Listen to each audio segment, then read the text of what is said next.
खुदा बाप और बेटे और उल कुदुस के नाम से आमीन।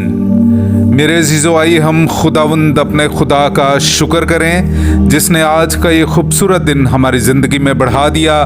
तो आइए अज़ीज़ो, हम आज के दिन का आगाज़ बाइबल मुक़द्दस में से पाकमा कलीसिया की चुनी हुई तिलावतों से करते हैं। जो कोई खुदा से डरता है वो अपने माँ बाप की इज्जत करता है। हमारे लिए आज की पहली तिलावत यशुआ बिन सिराख की किताब, उसका 3 बाब 2 से 6 और फिर 12 से 14 आयत तक। ऐ बच्चों, अपने बाप की बातें सुनो और उन पर अमल करो ताकि तुम रिहाई पाओ, क्योंकि खुदावंद ने बाप को औलाद के लिए मुअज़्ज़ज़ किया और बेटों पर माँ के इख्तियार की तस्दीक की। जो अपने बाप की इज्जत करता है वो अपने गुनाहों का कफारा देता है और उनसे बाज रहता है और हर रोज उसकी दुआ कबूल की जाएगी। और जो कोई अपनी माँ की इज्जत करता है वो उसकी मानद है जो खजानों का ज़ख़ीरा रखने वाला हो। जो अपने बाप की इज्जत करता है वो अपनी औलाद से खुश होगा और दुआ करने के दिन उसकी सुनी जाएगी। अपने बाप की बेइज्जती पर फख्र ना कर, क्योंकि उसकी जिल्लत तेरे लिए फख्र का बायस नहीं, बल्कि इंसान का फख्र उसके बाप की इज्जत में है और माँ की जिल्लत बेटों के लिए शर्म का बायस है। बेटा, अपने बाप की उसके बुढ़ापे में मदद कर और उसकी जिंदगी में उसे गमगीन ना कर। पाक कलाम का पढ़ा और सुना जाना हम सब के लिए बायसे बरकत हो। खुदा का शुक्र हो।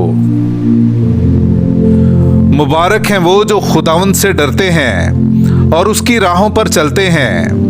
मेरे अज़ीज़ो, आइए हम खुदावंद अपने खुदा की हम्द व तारीफ़ करें।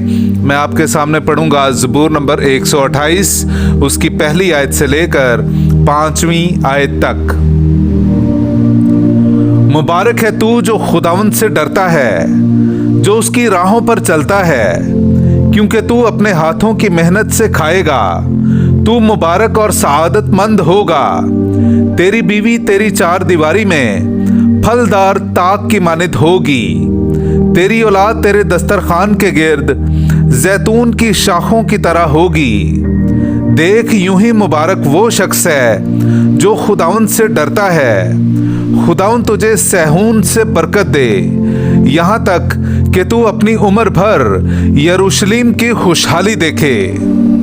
पाक कलाम का पढ़ा और सुना जाना हम सब के लिए बायसे बरकत हो।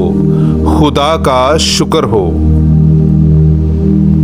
खानदानी जिंदगी खुदावंद में हमारे लिए आज की दूसरी तिलावत मुक़द्दस पौलुस रसूल का कुलुसियों की कलीसिया के नाम खत, उसका 3 बाब 12वीं आयत से लेकर 21वीं आयत तक।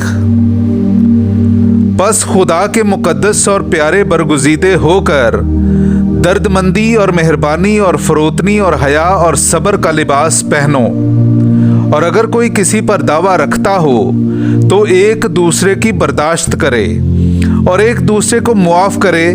जैसे खुदावंद ने तुम्हें मुआफ़ किया है वैसे ही तुम भी करो। और उन सब के ऊपर मोहब्बत को बांध लो, क्योंकि वो कमालियत का कमरबंद है। और मसीह की सलामती, जिसके लिए तुम भी एक बदन होकर बुलाए गए हो, तुम्हारे दिलों पर हुकूमत करे और तुम शुक्रगुजार रहो। मसीह का कलाम तुम में बहुतात से रहे और तुम एक दूसरे को कमाल दानाई से तालीम दिया और नसीहत किया करो। और मज़ामीर और गीत और रूहानी तराने शुक्रगुजारी के साथ खुदा के लिए अपने दिल में गाया करो।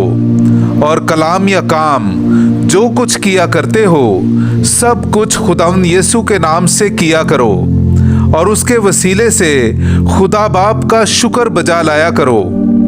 ऐ बीवियों, खुदावंद में जैसा मुनासिब है अपने शोहरों के ताबे रहो। ऐ शोहरों, अपनी बीवियों को प्यार करो और उनसे तलख मिजाजी ना करो।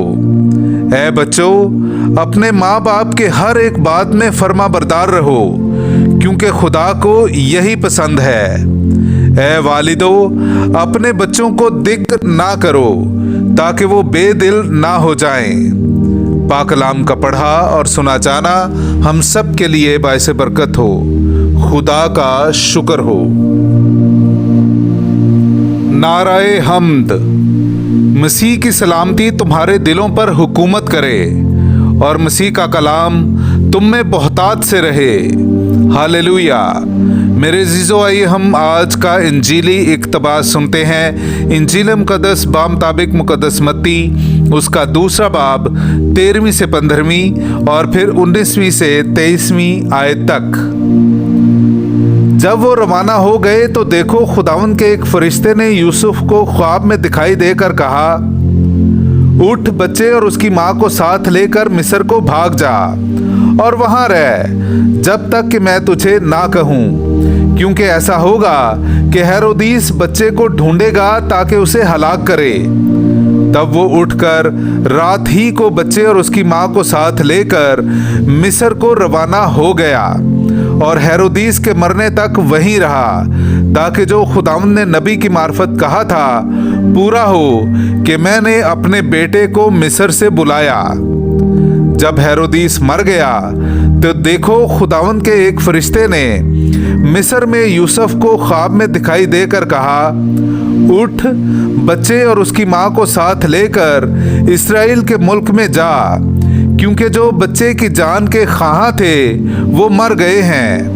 تب وہ اٹھا اور بچے اور اس کی ماں کو ساتھ لے کر اسرائیل کے ملک میں آیا، مگر جب سنا کہ ارکیلاؤس اپنے باپ ہیرودیس کی جگہ یہودیہ میں بادشاہی کرتا ہے تو وہاں جانے سے ڈرا اور خواب میں آگاہی پا کر جلیل کے علاقے کو روانہ ہو گیا اور ناصرت نامی ایک شہر میں جا بسا، تاکہ جو نبیوں کی معرفت کہا گیا تھا وہ پورا ہو کہ وہ ناصری کہلائے گا۔